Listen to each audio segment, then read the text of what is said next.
this is very sad news. It's kind of like we're losing a family member in car nerddom.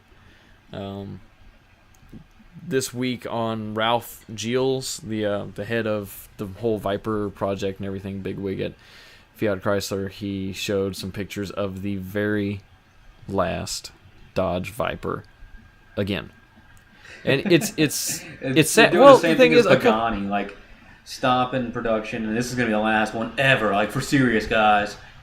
And then you see it again. It's like, oh no, this is the last one forever. I'm serious, guys.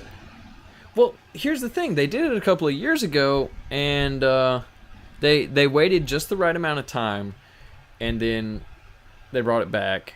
But the thing is, when they brought it back, it was so much better. Yeah.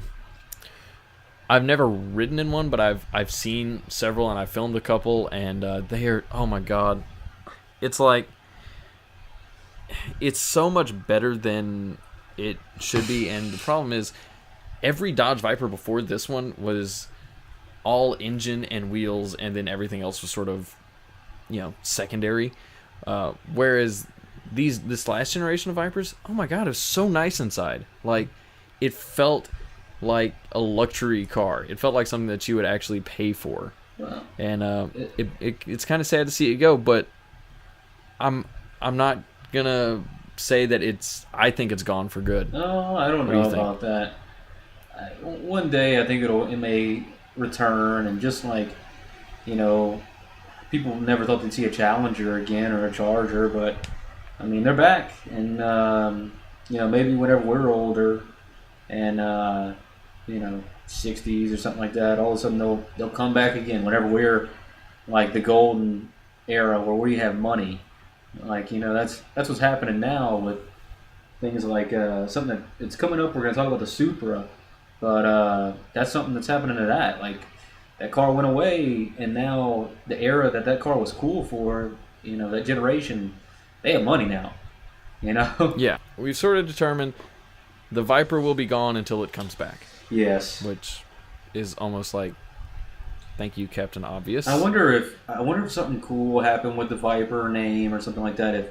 If Chrysler will let it like go out, like maybe their patent on it or copyright goes out on it. Like, will somebody pick that up? Well, I'm just saying, will somebody pick it up and make this like super, like what was that, the Equus 770? Yeah. Like, what if somebody like? Oh no, it wasn't the Equus. It was I can't remember. But somebody there were a couple of different ones. The Devon Speedster or whatever, something like that came out right with the old tooling of the Viper frame that had the same V10, had the same everything. The closest I've come to that, seeing one of those, is on Forza. Mm-hmm. It was a bad looking little car. Like, and let's just think of it that way. Like, what if somebody just took the name and built like a one-off, super cool like car like that? Like, instead of, maybe the Viper's not right for a large company like Chrysler, or what do they call it now, Fiat Chrysler, whatever. That might not be right. FCA. Yeah, but it might be right. I mean, it did sell small numbers. It did. It was a good car. I mean, why couldn't somebody bring back and use that name and come out with something that's, equally as cool? Maybe not with a V10. I mean, I'm sure people would not be happy with that, but you can.